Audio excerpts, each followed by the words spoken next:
Hello friends, आज આપણે design menu જોઈશું। એના પહેલા મેં હોમ અને ઇન્સર્ટ મેનુની વિડિયો બનાવેલી છે। જો તમે ના જોયું હોય તો ડિસ્ક્રિપ્શનમાં મેં એની લિંક આપેલી છે, એના થ્રુ તમે જોઈ શકો છો। હવે આપણે અહીંયા પહેલું ઓપ્શન છે ડિઝાઇનમાં પેજ સેટઅપ, ઠીક છે। તો અહીંયા અલગ અલગ સ્લાઇડના સાઇઝ તમારે જે સેટ કરવી હોય એ સેટ કરી, ધારો કે A4 પેપર છે, પછી છે B5 બેનર, A3 લેટર, બરાબર છે। અહીં તો સ્લાઇડની સાઇઝ ચેન્જ કરી શકો છો। પછી અહીંયા છે સ્લાઇડ ઓરિએન્ટેશન, એટલે કે લેન્ડસ્કેપ ને પોર્ટ્રેટ। અહીંયા પોર્ટ્રેટ આપીશ તો તમે જોઈ શકો છો અહીંયા લેઆઉટ ચેન્જ થઈ ગયો છે। ફરીથી અહીંયા હું લેન્ડસ્કેપ આપીશ તો આનો ફરીથી લેઆઉટ ચેન્જ થઈ ગયો છે। અહીંયા સેમ સ્લાઇડ ઓરિએન્ટેશનમાંથી બી તમે એ જ વસ્તુ ચેન્જ કરી શકો છો, પોર્ટ્રેટ, લેન્ડસ્કેપ। હવે અહીંયા થીમ્સ આપેલી છે, તમારે થીમ બદલવી હોય સ્લાઇડની તો જો અહીંયા ક્લિક કરીશ તો દરેકમાં અલગ અલગ થીમ્સ છે। અહીંયા નીચે સ્ક્રોલ કરીશ તો અલગ અલગ થીમ છે, ઠીક છે। એના પાછા નામ છે, ધારો કે અહીંયા ક્લિક કરીશ તો ફ્લો, ઠીક છે।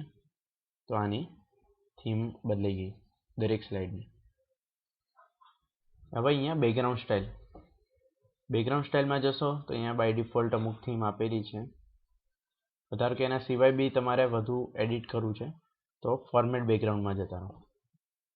ફોર્મેટ બેકગ્રાઉન્ડમાં 3 ઓપ્શન જોવા મળશે। સોલિડ બેકગ્રાઉન્ડમાં અહીંયા ક્લિક કરીશ તો કલર બદલાશે, જો પાછો, ઠીક છે। જો બરાબર।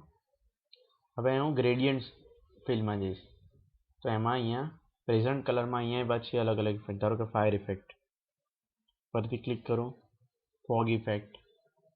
તો આ રીતે તમે અહીંથી કોઈ બી ઇફેક્ટ સિલેક્ટ કરી શકો છો અને અપ્લાય ટુ ઓલ આપશો તો દરેક સ્લાઇડમાં અપ્લાય થઈ જઈ શકશે, ઠીક છે। તો અહીંયા બીજો ઓપ્શન છે પિક્ચર ઓર ટેક્સચર ફિલ। તો અહીંયા ટેક્સચર ઉપર ક્લિક કરશો તો અહીંયા અલગ અલગ ટાઈપના ટેક્સચર જોવા મળે, ધારો કે વોટર ડ્રોપલેટ, અને જુઓ વોટર ડ્રોપલેટ ઇફેક્ટ આવી ગઈ છે દરેક સ્લાઇડમાં। એ પ્રમાણે અહીંયા ધારો કે ફિશ ફોસિલ છે તો આ બે ઇફેક્ટ આવી ગઈ છે। હવે ધારો કે તમારે ટેક્સચરની સાથે કોઈ પિક્ચર્સ મૂકવું છે, ફાઇલ, ઇમેજ ફાઇલ, તો ધારો કે હું અહીંયા ઇમેજ ફાઇલ સિલેક્ટ કરું છું। જો બેકગ્રાઉન્ડમાં હવે અહીંયા હું અપ્લાય ટુ ઓલ આપી દઈશ, જો દરેક સ્લાઇડમાં બેકગ્રાઉન્ડમાં ઇમેજ આવી ગઈ છે। તો આ રીતે તમે અહીંથી પિક્ચર અથવા ટેક્સચર જે બી ઇફેક્ટ આપી હોય એ આપી શકો છો, ઠીક છે। તો આ રીતે ફ્રેન્ડ ડિઝાઇન મેનુમાં આટલી વસ્તુ હતી। Thank you for watching my video, hope you like it, subscribe my channel for more.